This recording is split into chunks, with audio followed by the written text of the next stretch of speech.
America එක්සත් ජනපදයේ ප්‍රධාන පුහුණුකරු දුරට නැවතවරක් තේරී පත්වීමට ශ්‍රී ලංකාවේ ඔබුදු දසනායක මහතා සමත්වයා තිබෙනවා. ඉතින් ඇමරිකා එක්සත් ජනපද ක්‍රිකට් කණ්ඩායමේ ප්‍රධාන පුහුණුකාර දුරට එරට ක්‍රිකට් ආයතනය විසින් තමයි නම් කරලා තිබෙන්නේ.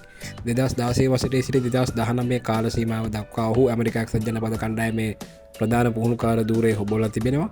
ඉතින් එම කාල සීමාවේදී එක්සත් ජනපද කණ්ඩායම ජයග්‍රහණ රැසක් අත්පත් කරගෙන තිබෙනවා. ඉතින් එමෙම බුදු දිසානායක මීට පෙර කැනඩා සහ නේපාල ජාතික කණ්ඩායම් වලද පුහුණුකරු විදියට ප්‍රධාන පුහුණුකරු විදියට කටයුතු කරලා තිබෙනවා. ඉතින් ඇත්තටම සතුටට කරුණා ලංකාවේ ඉන්න ලාංකික ක්‍රීඩකෙක් ජාතික කණ්ඩායම ක්‍රීඩා කරපු ක්‍රීඩකෙක් 80 90 දශකවල. ඉතින් අපේ කොල්ලෝ අපේ දක්ෂයෝ ලෝකේ කොහේ හිටියත් මේ වගේ මුල්පුටුවල ඉන්නවා දකින්න තමයි ලාංකීය ක්‍රිකට් ප්‍රේක්ෂකයින් විදියට අපි කැමති.